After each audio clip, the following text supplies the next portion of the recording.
about Super Bowl. Find that somewhere else. We are talking about something local here because this week is the 24th anniversary of the 1996 floods. Boy, yes. And you kind of got to look through all the old footage and stuff. Yeah, you know, our producers put together that piece, and it was pretty amazing because, I mean, I haven't thought about it in a while, but since it is the anniversary, looking back over that footage, especially from Sky 8, it just gave you a perspective, and really, you know, no pun intended, all the memories started flooding back about what happened. Can we play that, and then we can chat about it on the backside? Okay, here we go. Watch this.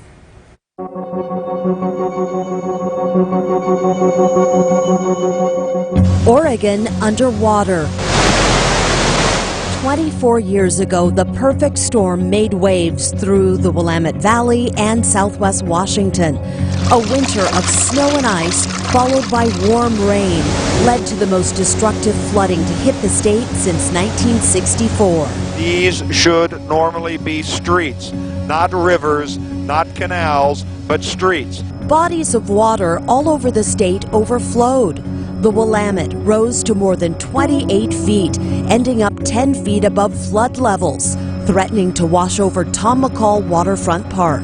The flooding was so bad in the Rose City, then Mayor Vera Katz asked city workers and volunteers to build a wall along the waterfront to keep the Willamette from overflowing into downtown. The river swallowed landmarks. We are, I believe that is Oaks Park down below us now. In the middle of State Street, you can see what happened. Lake Oswego simply flowed over the walls and right into downtown, and now it is at least knee-deep for about a 2-block area. And the Columbia River rose along Vancouver's shores. Again, this is the Columbia River. It is up this high, and it is expected to come up a little higher. 8 people died. Homes were destroyed, livestock was lost, and hundreds of mudslides covered the freeways. From Salem to Tillamook County, Oregon City, and Tualatin, there was no escaping the high water, leaving homeowners with few options. This is the master bedroom here, this first window. Except sandbags. Lots and lots of sandbags. You can see over here, the guy that owns this house has sandbagged it all the way up to about 2.5 feet. The Great Flood of '96 caused hundreds of millions of dollars worth of damage, forced the National Guard to deploy, and led to a visit from the Commander-in-Chief. President Clinton will leave the White House at dawn and land in Portland around 9 in the morning.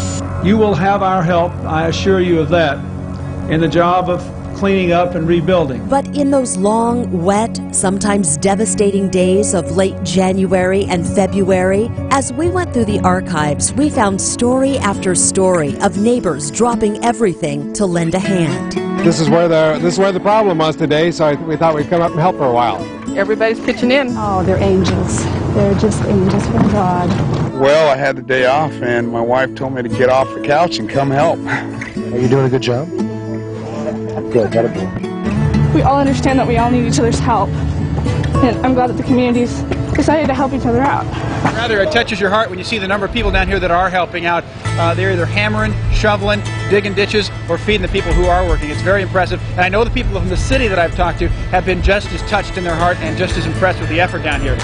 And I hope that all of us will find in our minds and hearts the wisdom and strength to be a little more like the people of Portland were on that one day, every day of the year.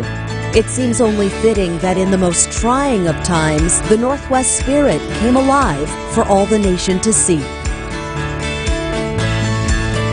And it really is incredible to think back on that time. I mean, I love seeing the old footage because I remember our team back then.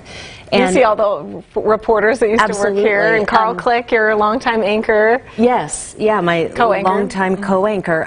One of the people who just did a stellar job was Larry Shoup, and that's the voice that you heard. He was a reporter here and an anchor from Sky 8, because it was almost disorienting when you looked down from above and you just saw water. All my landmarks, I was like, I have no idea where that is. And he is such a long time resident and journalist. He just nailed it. I mean, I just was enraptured watching these things that I hadn't seen before. I think that was my first brush with what is truly extended news coverage in a natural disaster, because we were on from the moment we walked into this building until we went off the air for prime time. Tracy Berry, Jim Beneman, who was the anchor at the time, until like 8 p.m. It was unlike anything I'd ever experienced before. So you started here in, well, we celebrated your 30th anniversary last summer. So you started here in 89. You had been here 6 years by that time. And I have to believe that there hasn't been a story since then that was as large as those floods of '96. That's something that just reached the area, captivated the area, and affected as great an area of our viewing public as that story did. Yeah. 24 years ago now. No, absolutely. And we have had many big stories, but I think, and Rod Hill's heading up into the studio right now, he can correct me, but it was something like a once in a 100-year event like this flood. It just was from the Willamette Valley all the way up into Washington. Just on a personal note, you know, the weather stats and that type of thing, that's your purview. But I remember my son, my oldest, was 3 at the time. And we were gone so much. He was so used to mom being home that literally the little guy would sit by the front door. He was like, I know she's coming home. It was crazy. But everybody did that. We were just here constantly while that emergency was unfolding. And how long would you say that was? Was that, was that 4 days? Was it 2 weeks? I have no idea. You know what? I don't remember, and I would just be guessing because it was, 24 years ago. But it seemed like such a long stretch because we had crazy weather in like November, I want to say. We had like an ice storm and then snowstorm. So it was a very wet and frosty fall and winter. And then by the time we hit February, we had they call it the Pineapple Express. It was all the warm rain, so the snow melted. So we had a ton, and then it turned liquid. So Pineapple Express sometimes is incorrectly used. You know, you get that, what they say, an atmospheric river, which is just any long fetch of moisture, which a Pineapple Express is. But a Pineapple Express is tied to the geographic location. If you look on a map, you'll see the cloud stream literally coming from Hawaii and feeding in. So with that, gosh, you often will have snow levels go 7,000 to 8,000 feet. Even in the middle of the winter time. So you've got that pounding rain coming down. Now you got pounding snowfall. This was on the heels of what had been a very wet January. So everything was already kind of full. And then this happens. And then you've got this much rain. Double it because you got this much snowpack coming in. And it's right there with the Columbus Day storm, really, in 1962 in terms of being a significant weather event in our area. So some people on our Facebook page are weighing in about what they remember from the 1996 flood. Lisa Collins Forsyth, good morning. They closed I-5 down by Albany while we were on our way to an AC/DC concert. Wow. Oh my God. Can't you call the governor then and they'll send a helicopter to get you? Got to get to that concert. Highway to hell, you might say. Right? Nice. Yeah, we posted this, and there's a great half-hour special from back in the day that's on our YouTube page, and we have links to it right now on our Facebook and KGW.com pages. But we posted that online, and we've gotten hundreds of comments from you of like what you remembered. Karen, this is a big one. I remember the house next to Tad's Chicken and Dumplings that slid into the Sandy River. The man inside made it onto the roof and rode it down the river, the Columbia, where a barge plucked him off the roof. His wife didn't make it. Can you imagine seeing something like that? Beth says, I got stuck at the airport in Minneapolis because Southwest stopped flying into Portland. Stacy, I was at home with a new baby and no power. I remember snuggling her in our bed to stay warm. And Krista says, I worried about making it to the hospital to have her baby. Lots of babies born then. Robert, I remember part of I-5 collapsing in Roseburg and waiting in the rain for a bus that wasn't coming because of canceled school. Estimates were that it'd take 3 months to repair. 2 weeks later, that was reopened. Here's another Wendy. I lived in Idaho at the time. We lost everything, and we moved back to Oregon. Cynthia was the manager of Meals on Wheels in Corvallis. I knew one address had a flooded driveway, so I called the driver and told him to bring wading boots. Another driver drove a 25-mile detour to deliver 4 meals just across the river. Matt's basement flooded. I missed a lot of work because the restaurant I managed in John's Landing flooded as well. Sherry lived in Brownsville next to the Calapooya River, had to vacate home. It was awful, and she had damage due to the flooding. I mean, these stories are crazy. I remember the mudslides on Highway 26 near the zoo. Willamette Falls was hardly noticeable as I passed over the Abernathy Bridge. I had left Beth Kaiser in the morning, middle of a scan, and had to finish it at Sunnyside. I headed south afterwards to get home to Aloha. All of the area under that bridge was flooded. I was a sophomore in high school. This does not, I don't know why, it just does not like ring a bell in my mind. I remember the earthquake. In high school. Right? It's like But I remember snow days and like the earthquake of '93 and all that stuff. But I would this think just that did not like obviously, if you were register. a sophomore in high school at the time of the Mount St. Helens explosion, you would remember that. Oh, for and maybe this is not that, but this is as close to a big a story in this part of the I remember of the Johnson country. Creek flooding all the time before they were able to.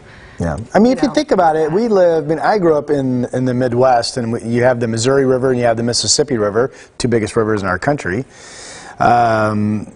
And flooding was just a way of life. I mean, every decade you have a pretty good flooding event. It's kind of amazing to me here where we have obviously the Columbia, the mighty Columbia and the Willamette, and we have 2 mountain ranges to increase the rainfall rates, that we don't have more flooding bad episodes than we do, and that's kudos, of course, to the Army Corps of Engineers that run the dam system on the Columbia River and many other things that are very carefully gauged in our system. So Daryl Fuller says, I remember filling sandbags in driving rain at the Oregon State Fairgrounds. Lots of damage to the basement at Willamette University Law School.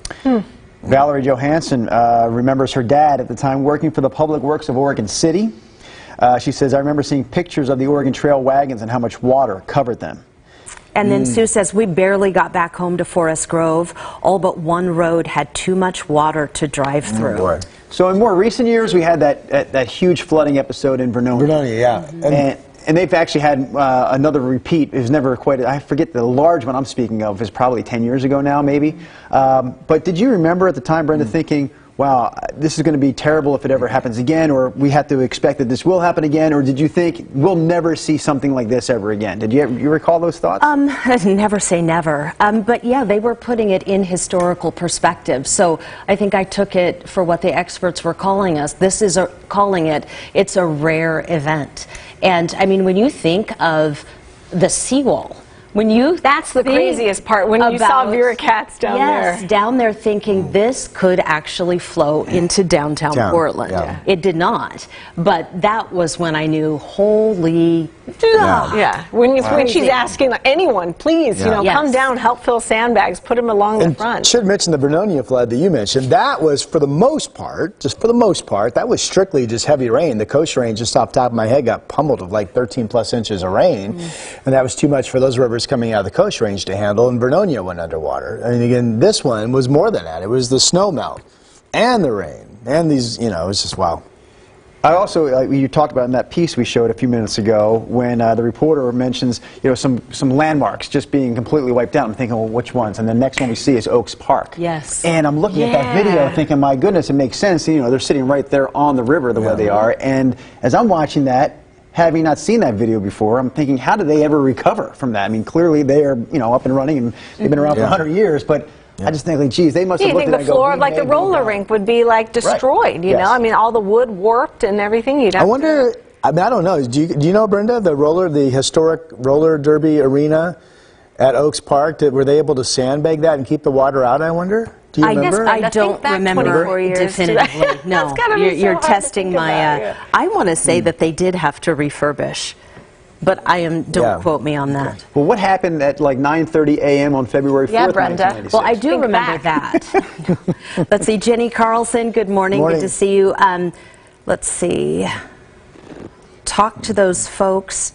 Talk to those folks who survived Vanport. It was terrible. Vernonia lost so much. She's just commenting on what you were saying. And then Diana Frieden Mar says, we lived at Fishhawk Lake. I'm not familiar with Fishhawk Lake. I'm not Our either. home and numerous others got flooded. So where is Fishhawk Lake? I'd be curious to know. Our viewers, I'm sure, will let us know because they are watching and listening and helping us this morning.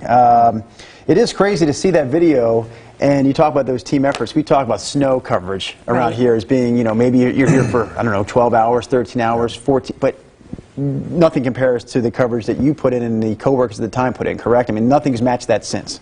Well, no. I mean, we've done, I guess it's the breadth of the situation because it was so widespread. There was always something to go to.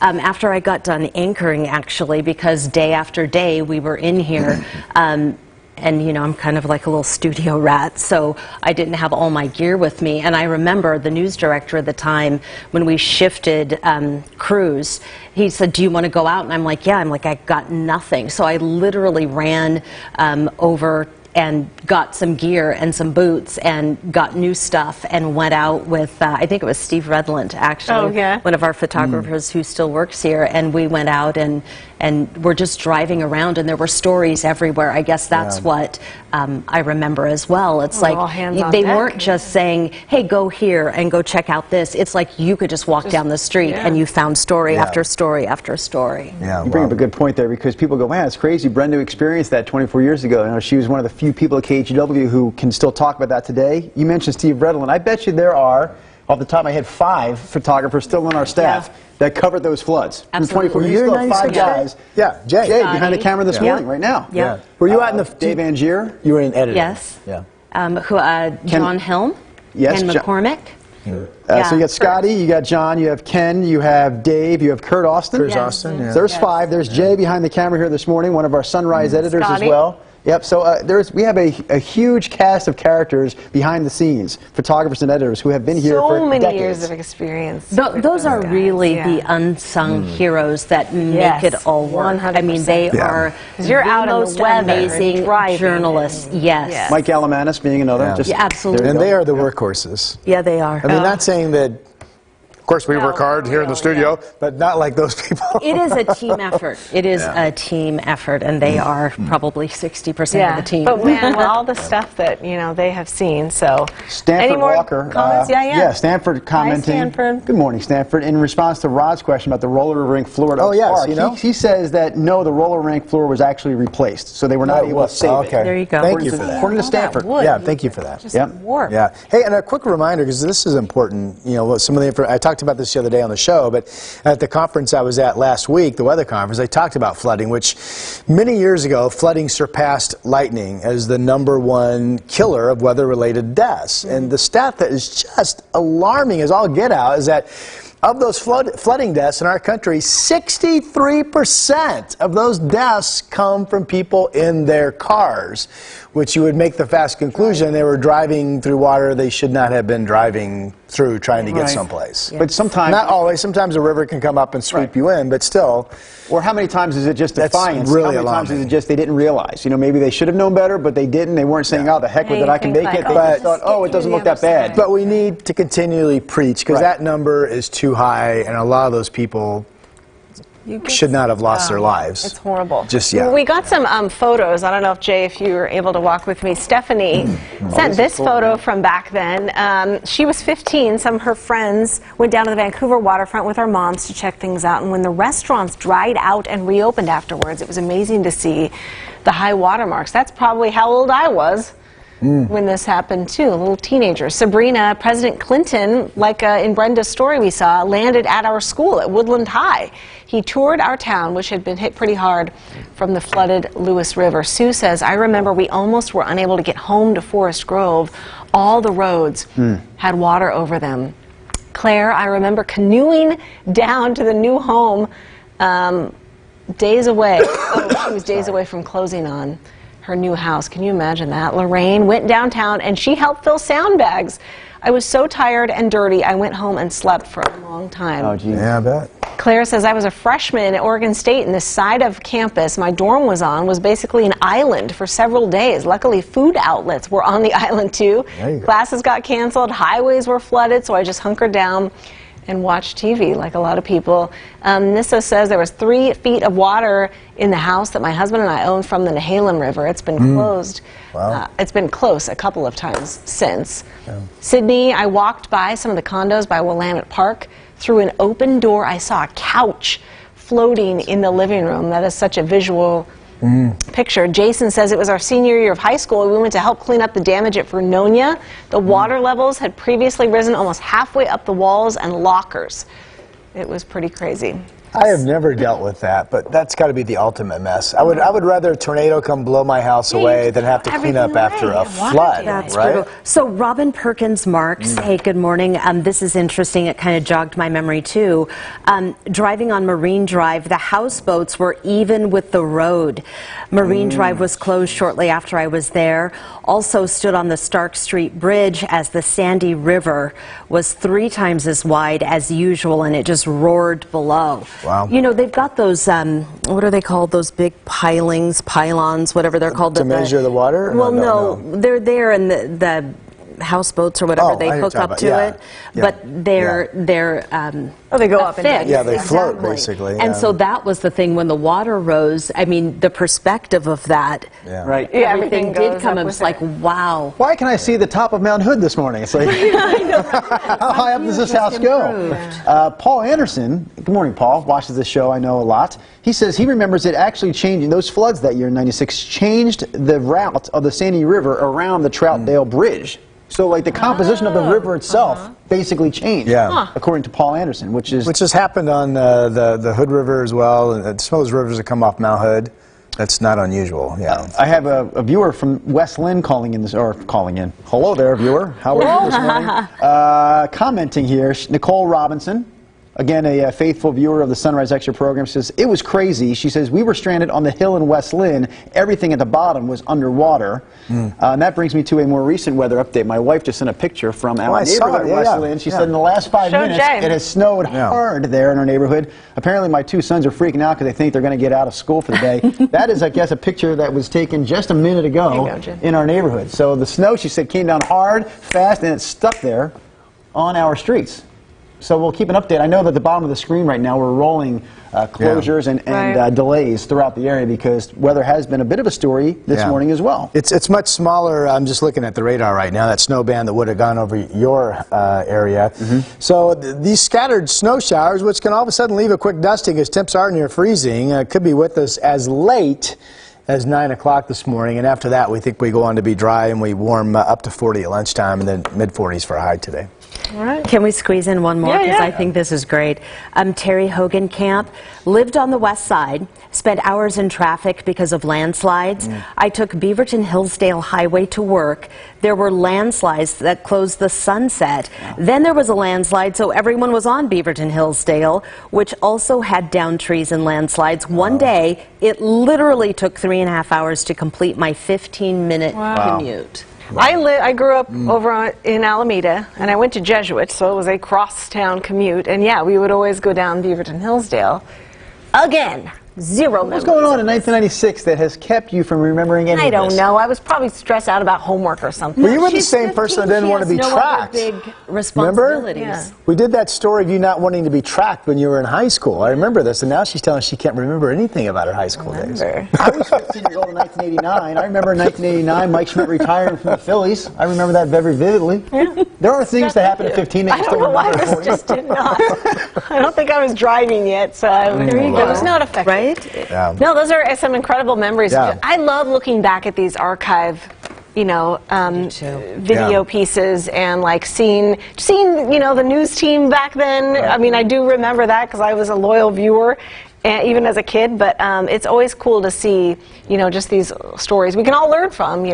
Kind of going into. And that's on our YouTube page, right? Yep. Okay. So a lot of people may be watching us on the YouTube page right now. Stay on the page. Check out the Great Flood of '96 special that we put together, and we'll see you tomorrow on Sunrise Extra. See you tomorrow.